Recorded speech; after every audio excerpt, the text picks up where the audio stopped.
కష్టాలు పడుతున్న భక్తుల కోసం పార్వతీదేవి శివుడిని అడిగినప్పుడు శివుడు మనకోసం ఏమి చెప్పాడో చూడండి. పార్వతీదేవి ఇలా అడిగింది. స్వామీ, ఈ అనంత విశ్వానికి అధిపతివి నీవు. కాని నీ సృష్టిలో మనుషుల పరిస్థితి చూస్తుంటే మనస్సు కలత చెందుతోంది. నిన్నే నమ్ముకున్న భక్తులు ఎందుకు ఇన్ని కష్టాలు పడుతున్నారు? వారి జీవితాల్లో సమస్యలు ఎందుకు అంతం కావడంలేదు?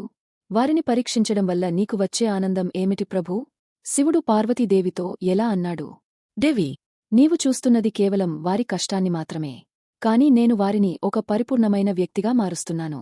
నేను వారికి సమస్యలు ఇవ్వడం లేదు పార్వతీ. వారికి జీవితం అంటే ఏమిటో నేర్పిస్తున్నాను. కష్టం అనేది ఒక పాశం. అది రానంతవరకు మనిషికి తనలోని అసలైన శక్తి ఏమిటో, తన సహనం ఎంతో ఎప్పటికీ అర్థం కాదు. కష్టాలనే అగ్నిలో కాలినప్పుడే మనిషి అనే బంగారం స్వచ్ఛంగా మారుతుంది. మళ్ళీ పార్వతీదేవి ఎలా అడిగింది. కాని స్వామీ, వారు ఆ కష్టాల్లో ఉన్నప్పుడు మీరు మౌనంగా ఉండటం చూసి మీరు తమని వదిలేశారని వారు భావిస్తారు కదా. ఆ మౌనం వారికి భయాన్ని కలిగిస్తోంది.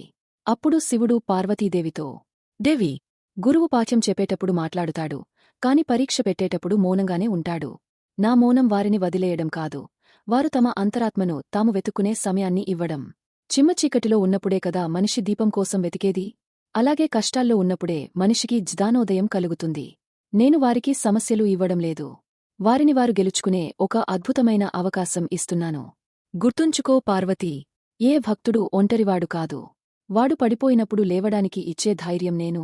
వాడు నడుస్తున్నప్పుడు వెన్నంటి ఉండే నీడను నేను. సమస్యలు అనేవి అంతం కాదు, అవి ఒక కొత్త మరియు గొప్ప జీవితానికి ఆరంభం మాత్రమే. దీనిబట్టి మనకు ఏమీ అర్థమవుతుంది. మన జీవితంలో సమస్యలు ఎదురవుతున్నాయంటే ఆ పరమశివుడు మనల్ని ఒక గొప్ప శక్తిగా తీర్చిదిద్దుతున్నాడని అర్థం. ఓం నమః శివాయ.